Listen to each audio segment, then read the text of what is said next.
बबलू हाथी सुबह सवेरे अकेले वन में टहलने के लिए निकला। वह अपने ही धुन में चला जा रहा था। लगता था उसके दिमाग में कोई उलझन है जिसे वह सुलझाने की कोशिश कर रहा था। सड़क पर आगे बढ़ते ही उसके सामने चीकू खरगोश भागा। बबलू का पैर उसके ऊपर पड़ने ही वाला था कि चीकू जोर से चिल्लाया। उसकी आवाज सुनकर बबलू ने अपना पैर पीछे खींच लिया। कहाँ खोए हो बबलू भाई? कहीं नहीं, बस कुछ ऐसे ही सोच रहा था। किस बारे में? तुम जानकर क्या करोगे? शायद मैं तुम्हारी कुछ मदद कर सकूं। तुम तो जानते हो आजकल वन में कितनी चोरियां हो रही हैं, पर चोर का कोई अता पता ही नहीं है।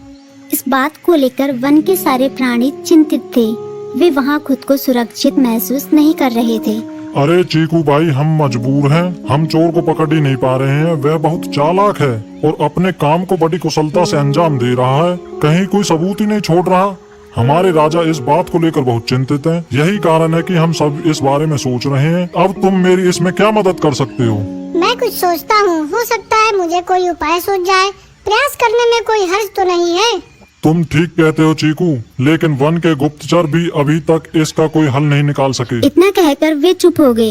बबलू की बातों ने चीकू को सोचने के लिए मजबूर कर दिया।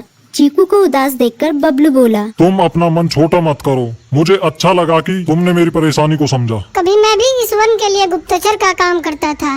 एक बार मेरी टांग टूट जाने से मेरे अंदर फुर्ती नहीं रही। तब से मैंने यह काम छोड़ दिया। चीकू, तुम चाहो तो यह काम दोबारा कर सकते हो। वन के प्राणी ज्यादातर दिन में भोजन की तलाश करते हैं, वे रात को आराम करते हैं। तुम दिन रात दोनों में ही भोजन की तलाश में निकल सकते हो सकता है रात को तुम्हें कुछ ऐसी बातों का पता चल जाए जो हमारे काम की हो। हाँ बबलू, तुम ठीक कहते हो। मैं आज रात को वन में घूमकर इस बात का पता करने की कोशिश करता हूँ। थोड़ी देर बातें करके चीकू अपने बिल की ओर बढ़ गया और बबलू अपने रास्ते चला गया। चीकू के दिमाग में अभी तक बबलू की कई बातें घूम रही थी। उसे समझ नहीं आ रहा था वह बबलू की मदद कैसे करे। दिन भर वह उसी उधेड़-बुन में लगा रहा। शाम होते ही चीकू कुछ सोचने लगा और वह चुपचाप बिल से बाहर निकल आया। चीकू की पत्नी ने देखा तो बोली, इस समय कहाँ जा रहे हो? बाहर खतरा है। खतरा तो सुबह भी रहता है, लेकिन खतरों से डर कर हम भूखे तो नहीं मर सकते। मैं बाहर घूम कर आता हूँ। इतना कहकर चीकू रात को बिल से बाहर निकल आया। कुछ दूर जाकर उसकी नजर बंकू उल्लू पर पड़ी, जो कुछ ही दूरी पर था। वह पेड़ की डाल पर बैठा अपनी गर्दन चारों तरफ घुमा रहा था। वह तेजी से पेड़ की एक डाल से दूसरी डाल पर उड़ रहा था। बंकू की नजर उस पर नहीं पड़ी थी। कुछ सोचकर चीकू पेड़ के पीछे से बाहर निकलकर थोड़ी खुली जगह पर आ गया और वहां से बंकू उल्लू को देखने लगा। बंकू ने चीकू को अंधेरे में भी देख लिया, पर उसने उसमें कोई उत्सुकता नहीं दिखाई और अपनी गर्दन चारों ओर घुमाता रहा। चीकू बड़ी देर तक बंकू की हरकतों पर नजर रखे रहा। वह थोड़ी देर तक खुले मैदान में खड़ा रहा, पर बंकू ने उसे देखकर भी अनदेखा कर दिया। उसने महसूस किया कि बंकू के आसपास चमकू चमगादड़ भी मंडरा रहा था। कुछ देर वन में घूमने के बाद चीकू अपने बिल में लौट आया और सुबह होने का इंतजार करने लगा। अगली सुबह बबलू उसी रास्ते में जा रहा था। रास्ते में चीकू उसका इंतजार कर रहा था।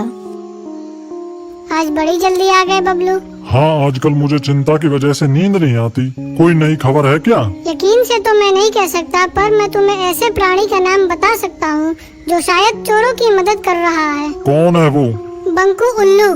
इतना कहकर चीकू ने रात की घटना उसे ज्यों की त्यों सुना दी। इसे सुनकर बबलू का माथा ठनका। बबलू की आंखें चौंधिया गई। तुम ठीक कह रहे हो। मुझे आज रात बंकू और चमकू पर नजर रखनी होगी। इतना कहकर वे दोनों अपने अपने रास्ते चले गए। बबलू रात को अपने साथियों के साथ बंकू पर नजर गड़ाए रहा। उसकी संदिग्ध गतिविधियों को देखकर बबलू ने उसे उसके साथियों चंकी और संकी लोमड़ के साथ पकड़ लिया। बबलू ने सख्ती से पूछताछ करनी शुरू कर दी। तुम इस समय बंकू चमकू के साथ क्या कर रहे हो? हम चारों दोस्त हैं, इसलिए साथ बैठकर बातें कर रहे हैं। चमगादड़ और उल्लू की दोस्ती तो समझ में आती है, पर लोमड़ के साथ दोस्ती कैसे हो सकती है? सख्ती से पूछने पर दोनों ने अपना जुर्म कबूल कर लिया और सभी चोरियों के बारे में बताया जो उन्होंने कुछ दिन पहले वन में की थी। बबलू ने उनके चोरी का सारा सामान भी बरामद कर लिया। बंकू और चमकू को अभी तक समझ में नहीं आ रहा था कि वो इतनी आसानी से कैसे पकड़ में आ गई।